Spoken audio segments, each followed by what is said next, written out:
Good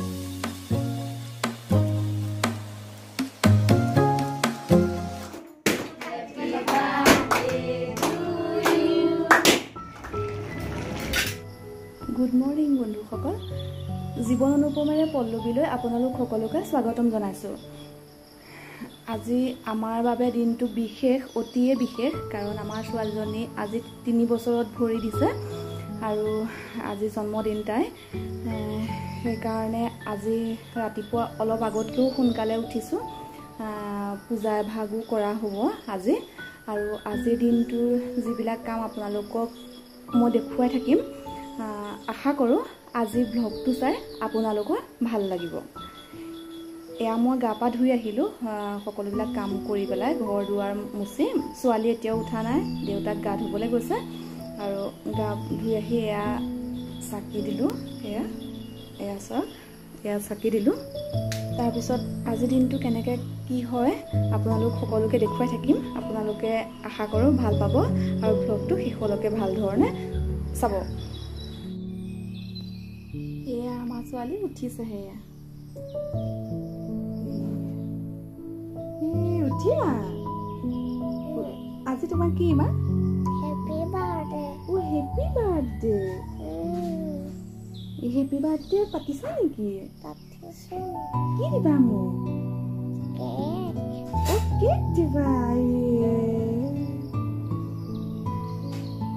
মোক দিবানে?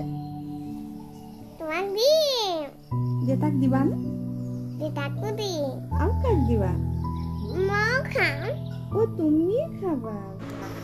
এয়া আমি এতিয়া ৰাণীক গা ধুৱাবলৈ লৈছোঁ। আজি যিহেতু তাইৰ জন্মদিন, গতিকে তাই গা ধোৱা পানীকণ বিশেষভাৱে প্ৰস্তুত কৰি লৈছোঁ। আপোনালোকেও আপোনালোকৰ সন্তানৰ জন্মদিনত গা ধোৱা পানীকণ এনেধৰণে বিশেষকৈ প্ৰস্তুত কৰি লয় নেকি? মোক কমেণ্টত জনাবচোন।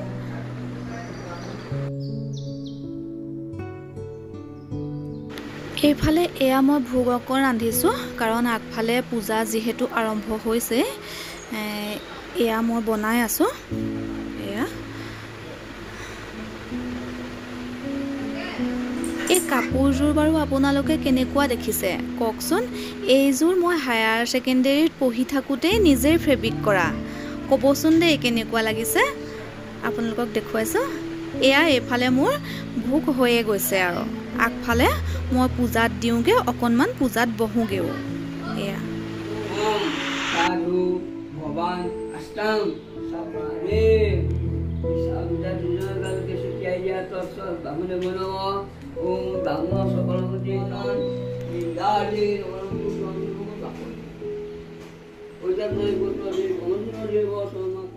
পূজা এভাগ পাতিলে মনটো বহুত পবিত্ৰ লাগে, নহয়নে বাৰু?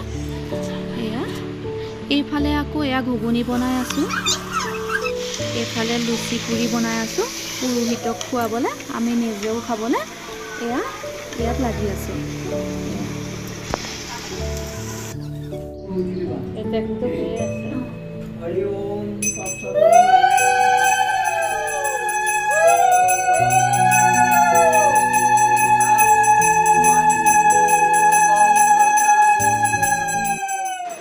আজি মই কৰা স্কুলখনৰ কণ কণ ল'ৰা ছোৱালীকেইটাক ভাত কেইটামান খুৱাইছোঁ, কাৰণ শিশুৱেই ভগৱান নহয় জানো বাৰু। এয়া আমাৰ ৰান্ধনী বাইদেৱে ভাত দি আছে। এয়া এইফালে আকৌ এয়া মোৰ মানুহজনৰ স্কুলৰ মনজ্যোতি খুৰীয়ে আটা মঠি আছে। এই খুৰীয়ে মোক একদম মাকৰ নিচিনাকৈ মৰম কৰে মানে। তাৰ ওচৰতে এয়া ৰূপা বাইদেউ বহি আছে ধুনীয়াকৈ। এয়া ৰূপা বাইদেউ। এয়া আকৌ মই হেৰি কৰিছোঁ, মাংস অলপ ধুই আছোঁ।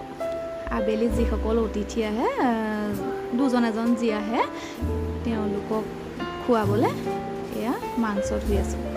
পাকঘৰটোৰ চুকে কোণে চকু নিদিব দেই, দেখিছে নহয় গোটেই লেতেৰাই হৈ আছে, চাফা কৰিবলৈ আছে এইখিনি। এয়া আৰু খুৰীজনীয়ে গোটেই আটা মঠি মঠি ভাগৰি পৰিছে। এইফালে আকৌ মিষ্টাৰে চাটনি বনাই আছে। এয়া মই মাংস বনাইছিলোঁ, মাংসৰ এয়া শেষ পৰ্যায় পাইছেগৈ, বনি গৈছে আৰু শেষ মানে হৈ গৈছে মাংস বনাই। সেয়া আমাৰ ৰূপা বাইদেৱে গোটেই আটাখিনি বেলি আছে, ৰুটিখিনি বেলি আছে। ওচৰতে আকৌ ছোৱালীয়ে খেলি আছে বল লৈ। বাইদেউক ৰাণীমা বুলি কয় আমাৰ ৰাণীয়ে। ৰাণীমা বুলি ক'লে তাই একদম ক'ব নোৱাৰা হৈ যায়, বহুত ভাল পায় মানে বাইদেউক। সেয়া খেলি আছে, ওচৰতে আছে আৰু। এয়া আবেলি দুজন এজন যি অতিথি আহিব, অতিথিলৈ আকৌ লুচি ভাজি আছোঁ। এয়া হৈছেগৈ আৰু বনাই এইফালে এয়া আমাৰ ছোৱালীয়ে দিনটো আগ্ৰহেৰে ৰৈ থকা সময়কণ আহি পাই গৈছেহি। তাই দিনটো কৈ আছে কেক কাটিম মা, কেক কাটিম, কেক খাওঁ কৈ আছে। এয়া চাকি এগছ জ্বলাই লৈছোঁ। এয়া তাই অতি ভাল লগা সময়কণ এয়া আহি পৰিছে। তিথিগত মতে 5 আগষ্ট তাৰিখে আমাৰ ছোৱালীৰ 3 বছৰীয়া জন্মদিনটো আজি আমি পাতিছোঁ।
এয়া আমাৰ কেকৰ মালিকনী।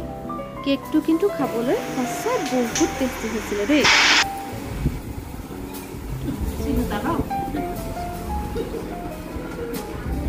পিছত নাই অহা বুলি ফাঁকি দিব নোৱাৰে মানে।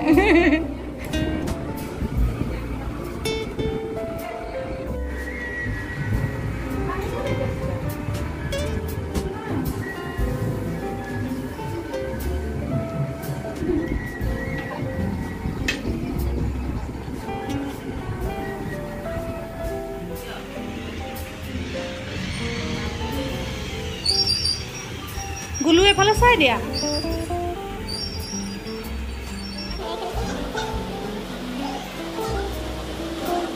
আমি থকা ঘৰটোৰ এয়া মালিক কুশল দা আৰু এয়া তেওঁৰ পৰিবাৰ। এয়া এতিয়া আমি বুঢ়া বুঢ়ী দুইটাই আমি এতিয়া খাবলৈ লৈছোঁ দেই। 10 মিনিট আছে। এতিয়া একদম মানে ভৰি চৰি বিষাই কৰি গৈছেগৈ। দিনৰ দিনটো তেনেকৈ ঘূৰি কৰি ফুৰা, কাম বন কৰি ফুৰা। দিনততো ভাত খোৱাই নাই, এতিয়া ভাত বনামগৈহে মানে। ছোৱালীটো দিনত তেনেকৈ ফূৰ্তি কৰি ঘূৰি ঘূৰি এয়া চাওক এয়া শুই থাকিলে। বেয়াও লাগিছে, দিনটো একোৱে খোৱা নাই তাই। মানে হেৰি খালে, পায়স অকণমান খালে, সন্ধ্যা লগা চেৰেলেক অকণমান খুৱাম বুলি ল'লোঁ, তাই নেখালেই। তাৰপৰা ফোনটো চাই থাকোঁতে টোপনিয়ে গুচি গ'ল মানে তাই। বেয়াও লাগিছে। এতিয়া ভাত বনোৱাৰ পিছতনো ক'ত উঠিব তাই, নুঠে আৰু। কিবা অনুষ্ঠান যদি পতা হয়, সৰু ল'ৰা ছোৱালীবিলাকৰহে বৰ কষ্ট হয়, বেয়াও লাগে। তাই নোখোৱাকৈ আমাৰো ভাত খাবলৈ বেয়া লাগিব।